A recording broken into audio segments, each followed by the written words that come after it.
Hey there, news junkies and political enthusiasts. Welcome to the breakdown where we dive into the biggest stories shaking up the world. You're watching Famous Flicks, and boy do we have a doozy for you today. Buckle up folks, because we're about to dive into a story that sounds more like a Hollywood thriller than real life. Former President Donald Trump has just survived an assassination attempt that's left the nation reeling. Let's break down this jaw-dropping event and its aftermath. It all went down on a seemingly ordinary Saturday in Butler, Pennsylvania. Picture this: Trump's at one of his signature rallies, the crowds cheering, MAGA hats as far as the eye can see. Then, in a split second, everything changes. Gunshots ring out, chaos erupts, and the 78-year-old former president is hit. But here's where it gets wild: the bullet only grazes his ear. Talk about a close shave. Now, you might expect a guy pushing 80 to crumple under pressure, right? Not our Donald. Witnesses say he dropped to his knees for a hot second, then popped right back up like a political whack-a-mole. The kicker? He emerges from behind the podium, fist pumped in the air, mouthing "fight." Now that's what I call presidential poise under fire. But let's not forget the human cost of this shocking event. Tragically, one rally attendee lost their life in the chaos. 2 others are fighting for their lives in critical condition. Our thoughts go out to their families during this difficult time. So, who's the person behind this brazen attack? The FBI has identified the shooter as 20-year-old Thomas Matthew Crooks from Bethel Park, Pennsylvania. Here's where it gets interesting: Crooks was actually a registered Republican. Talk about party infighting taken to the extreme. Now let's hear from the man of the hour himself.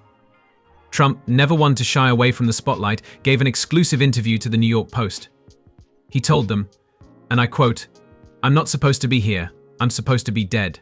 Dramatic much. But hey, when you've just dodged a bullet, literally, I guess you've earned the right to a little theatrics.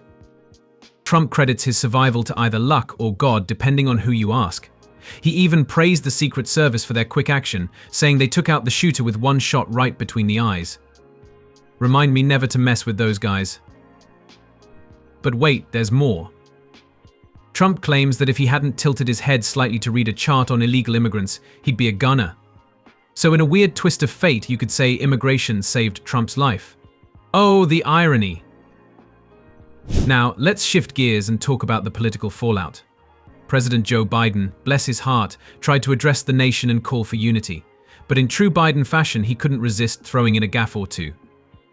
He urged Americans to cool it down and reminded us that politics should never be a little battlefield. I think he meant literal battlefield, but hey, who's counting? Even international figures are weighing in. King Charles, yes, the British monarch himself, sent a private message to Trump.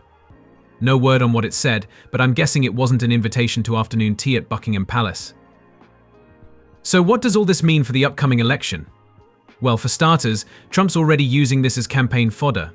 He's rewriting his speech for the Republican National Convention, promising to focus on unity. But he also added, "I don't know if that's possible. People are very divided, you don't say, Donald." As for Biden, he's walking a tightrope. On one hand, he needs to show leadership and call for calm.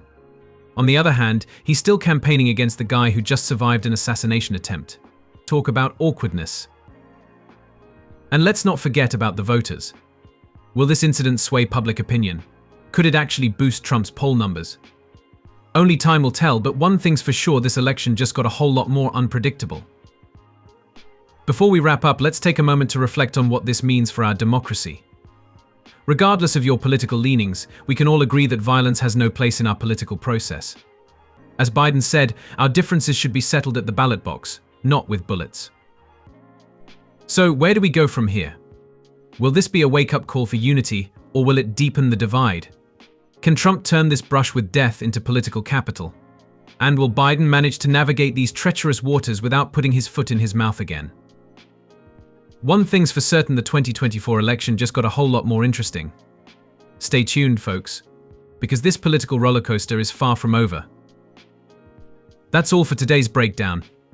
Remember, in the world of politics, expect the unexpected and maybe invest in some Kevlar if you're heading to any political rallies. This is Famous Flicks, signing off.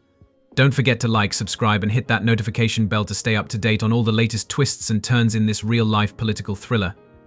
Until next time, stay informed and stay safe.